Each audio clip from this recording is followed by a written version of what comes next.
Should I ask my future wife if she has health insurance? Is it my job to get insurance that covers us both? Should I ask her about her health? Hey, I overheard you. My name's Jerry Maynard with New York Life. Hey. How are you? I heard you talking about health insurance and what should you do, and that's a good question. And it's a little bit complicated because if you both have health insurance, we need to look at them, evaluate, how much you're paying for each plan, which is more expensive or least expensive, which has the best benefits, and what's right for each of you individually. And further, we might look into it if the employers are paying for both insurances.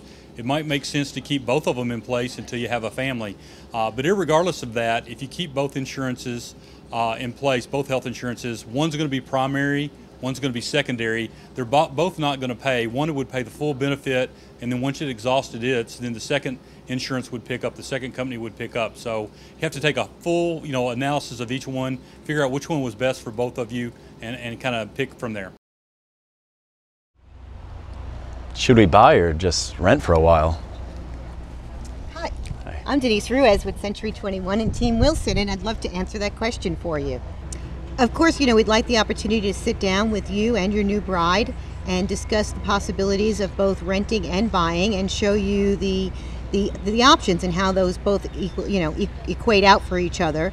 Get you with a loan professional who can get you pre-qualified for a mortgage, and then help you decide on what's best in your particular situation, if that renting is better for the time being, or go ahead and purchase. It's an individualized question, and we're here to help any way we can. Should we discuss children, and if we can't have children, how she feels about adoption? Is it even okay to ask these things? Hi, I'm Carrie Valdez. I'm a licensed clinical social worker and a Love and Logic parent trainer.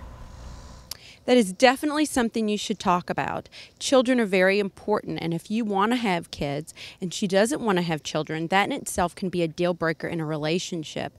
And you can't get into the relationship thinking that in a couple of years maybe she'll change her mind or anything that way, because she will have told you prior to the marriage that she does not want to have children. So don't set yourself up to fail, and a lot of relationships end up failing based on just that, on childbirth and child rearing and that kind of thing.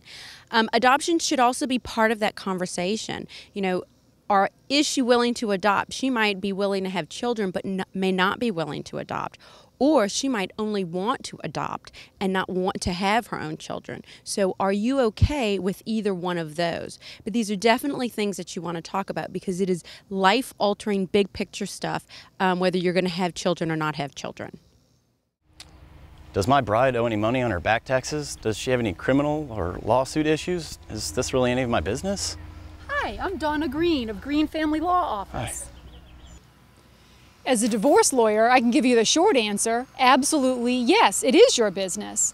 The reason that you would want to know if your fiance has any problems with lawsuits or criminal judgments is really very specific. And that reason is that a judgment against your spouse can attach to any assets that are in both of your names. So even if something happened before you were married, if there was some large debt outstanding and a judgment was given in favor of someone against your spouse, well, anything that the two of you own could be taken. So if you two bought a house together, that house could be put in jeopardy by the mere fact that you did not think to ask before the marriage about what those circumstances were. Should I ask my future wife if she has anything in her retirement account, if anything? I heard what you were saying. Hey. I'm Judd Pyatt. I work with New York Life. I'm a financial services professional. That's a great question. A lot of times whenever you're talking about getting married, very personal question, but something that you definitely want to go over are your finances between you and your upcoming spouse, to make sure that you know what's on both sides of the fence. So a lot of times when we go out and meet with our clients, we have one that's a spender, one that's a saver, so we need to know what's going on. And a lot of times in retirement plan accounts, you may have a person that's very aggressive, the other person's not as aggressive, a little bit more conservative. So you want to make sure on both ends that you both are on target for what your goals and objectives are. So if you want to, go for it. Go ahead and check out that question. Should we open a joint bank account or not? I just heard what you asked yourself, and that's a really good question. Most young married couples make one huge mistake. You know what it is? It's joint bank accounts. don't do it. Single, yours, single, hers, and a household account. It's going to be the best way for everyone and keep the marriage together a lot longer. Nice talking to you.